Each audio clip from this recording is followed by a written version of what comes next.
Bismillahirrahmanirrahim. In the name of Allah, the most beneficent, the merciful. میں ہوں محمد طاہر ربانی اور آپ دیکھ رہے ہیں ہمارا چینل لرننگ اینڈ سرونگ. بات کریں گے آج ہم ڈیلیڈ گریٹیفیکیشن یعنی مارش میلو کانسیپٹ. مارش میلو کانسیپٹ کیا ہے، مارش میلو تھیوری کیا ہے، اچھا اس پہ بات کرتے ہیں اور پھر دیکھتے ہیں کہ یہ کس طرح سے مارش میلو کانسیپٹ جو ہے یہ ہماری زندگیوں پہ اثر انداز ہوتا ہے. یہ ہم کسی نہ کسی حوالے سے اس پروسیس سے گزر رہے ہوتے ہیں، اس کانسیپٹ کو نہ سمجھتے ہوئے بھی ہم گزر رہے ہوتے ہیں اس سے، لیکن یہ اپنا اثر ہم پہ چھوڑتا ہے.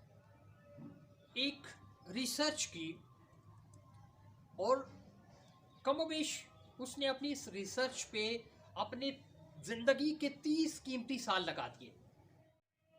اسکول گوئنگ اسٹوڈنٹس پہ اس نے ان بچوں کو ایک کینڈی ہر ایک بچے کو اس نے دی اور اب وہ دیکھتا رہا. وہ بچے کام کر رہے تھے، اسکول ورک میں مصروف تھے. اب وہ آبزرو کر رہے ہیں ان بچوں کو کہ یہ اس کینڈی کے ساتھ، اس ٹافی کے ساتھ کیا کرتے ہیں. مارش میلو کینڈی ایک بڑی مشہور کینڈی ہے، آپ اس سے واقف بھی ہوں گے. اسی کے نام پہ یہ کینڈی پھر مارش میلو کینڈی کانسیپٹ پہ آگے معاملہ شروع ہو گیا. اس نے دیکھا کہ کچھ بچوں نے تو فوراً اس کینڈی کو لیا، کام چھوڑا اور کینڈی کو کھا کے اس کو ختم کر دیا، اس کو فنش کر دیا. اور اس نے دیکھا کہ کچھ بچے جو ہیں وہ کینڈی کی طرف توجہ ان کی گئی ہے اور اب وہ دوسرے بچوں کی طرف دیکھ رہے ہیں جو کینڈی نہیں کھا رہے اور ان کے ساتھ آنکھوں ہی آنکھوں میں وہ اشارہ کر رہے ہیں اور اس کینڈی کے بارے میں گفتگو کرنا شروع ہو گئے ہیں کہ یہ کیا کرنا ہے، اس کو کھائیں نہ کھائیں. اور کچھ دیر کے بعد وہ بھی کھانا شروع کر دیتے ہیں. وہاں انہی بچوں میں ایک تیسری قسم کے بچے ہیں جو کہ اپنا کام نہیں چھوڑتے، اپنے کام کو توجہ سے مکمل کرتے ہیں اور اس کے بعد وہ اس کینڈی کی طرف متوجہ ہوتے ہیں. اب تینوں کیٹیگریز کے بچوں کے ساتھ اپنی اس تحقیق کو جاری رکھتا ہے اور 30 سال لگا دیتا. وہ ان بچوں کے بایو ڈاٹا، ان کا پروفائل، ان کا خاندانی بیک گراؤنڈ ان کو اپنے پاس نوٹ رکھتا ہے اور پھر وہ دیکھتا جاتا ہے کہ وہ بچے زندگی کی منازل جیسے جیسے طے کر رہے ہیں وہ اپنے پاس اپنی ڈائری میں ان بچوں کے حوالے سے ہونے والی تمام پروگریس کو، ان کی زندگی میں جیسے بھی معاملات ہوتے ہیں وہ نوٹ کرتا رہتا ہے. 30 سال کے بعد اس نتیجے پر پہنچتا ہے، وہ اپنی اس ریسرچ کو سمرائز کرتا ہے، اس کو کنکلوڈ کرتا ہے کچھ ان پوائنٹس پر.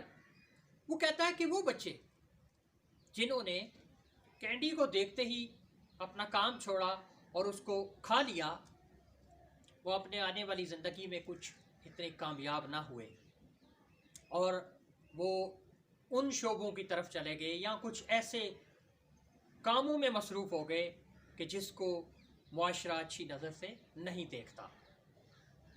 یعنی آسان یہ کہہ سکتے ہیں کہ وہ معاشرے کے اندر کامیاب فرد نہ بنے.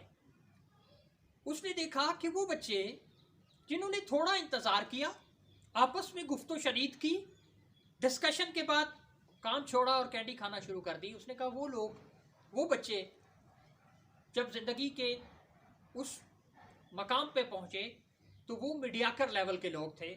عام جو میڈیاکر قسم کی جابز تھیں وہ ان کو ملی اور وہ انہوں نے کرنا شروع کر دی. یعنی وہ بھی کامیابی کی منازل کو نہ چھو سکے. پھر اس نے دیکھا کہ اس نے اپنی ریسرچ کو مکمل کرتے ہوئے اس تیسری قسم کے بچوں کو ٹاپ پہ رکھا.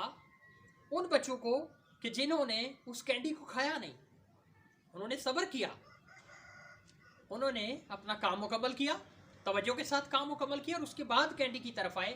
اس نے کہا کہ یہ معاشرے کے کامیاب افراد بن کر ابھرے، یہ ٹیم لیڈر بنے، یہ ٹاپ سلاٹ میں آئے، یہ لوگوں کو ڈائریکشن دینے والے بنے، یہ لوگوں کو نظریات دینے والے بنے، یہ لوگوں کی زندگیاں بنانے والے بنے. تو اس نے اپنے اس کانسیپٹ کو، اپنی اس ریسرچ کو ڈیلیڈ گریٹیفیکیشن کا نام دیا. Delayed gratification. یعنی آئیے اب ہم اس ڈیلیڈ گریٹیفیکیشن کو ذرا آسان کر کے بات کرتے ہیں آپ سے. یہ تھیوری تو پوری آپ کے ساتھ ڈسکس ہو گئی، آپ کو بتا دیا. اس ڈیلیڈ گریٹیفیکیشن کو ذرا دیکھیں کہ ہے کیا. یہ ڈیلیڈ گریٹیفیکیشن وہی ہے جو رب کائنات، جو رب لم یزل، جو رب رحیم کہتا ہے ان اللہ مع الصابرین، کہ میں صبر کرنے والوں کے ساتھ ہوں. یعنی آپ اپنی زندگی میں کامیابی کے لیے اگر صبر نہیں کر سکتے، اپنا وقت قربان نہیں کر سکتے، تو پھر آپ پیچھے رہ جاتے ہیں زندگی کی دوڑ میں. زندگی کی دوڑ میں آپ پیچھے رہ جاتے ہیں. یہ وہی ڈیلیڈ گریٹیفیکیشن ہے کہ جس کے بارے میں پنجابی کے صوفی شاعر نے کہا کہ چپ رہسے تے موتی ملسن تے صبر کریں تے ہیرے. چپ رہسے تے موتی ملسن تے صبر کریں تے ہیرے، تے پاگلا وانگو رولا پاسیں نہ موتی نہ ہیرے.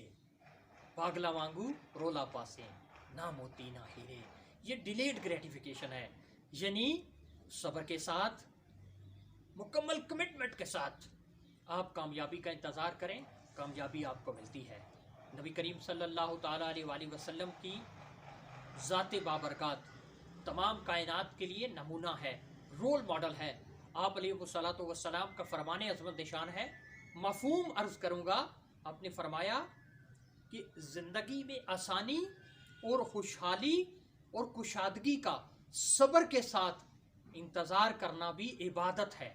گویا یہ جو صبر ہے، یہ جو ڈیلیڈ گریٹیفیکیشن ہے، بیسیکلی یہ پیشنس ہے آپ کا. یہ آپ کی کامیابی کے لیے وہ ایفرٹ ہے، وہ سٹرگل ہے جو آپ اپنے کسی مقام کو حاصل کرنے کے لیے کرتے ہیں. یہی ڈیلیڈ گریٹیفیکیشن کا کانسیپٹ تھا. اپنی زندگی میں کامیابی حاصل کرنا چاہتے ہیں تو مکمل لگن، کمٹمنٹ کے ساتھ، ڈیڈیکیشن کے ساتھ اپنے کام میں لگے رہیں. انشاءاللہ کامیابی آپ کا انتظار کر رہی ہوگی. مقدر آپ کو کامیابی کی طرف لے جائے گا. اگر آپ سمجھتے ہیں کہ ہماری یہ ویڈیوز آپ کے لیے بہتر ہیں اور معاشرے کے اندر بہتری لا سکتی ہیں، تو ہماری ویڈیوز کو لائک کریں، ہمارے چینل کو سبسکرائب کریں اور ہماری ان ویڈیوز کو دوسروں کے ساتھ شیئر کریں. یہ ایک صدقہ جاریہ ہے. ہماری یا آپ کی کوشش ہے، اگر کسی ایک کی بھی زندگی بہتر ہو گئی تو یقیناً یہ ہماری کامیابی ہے.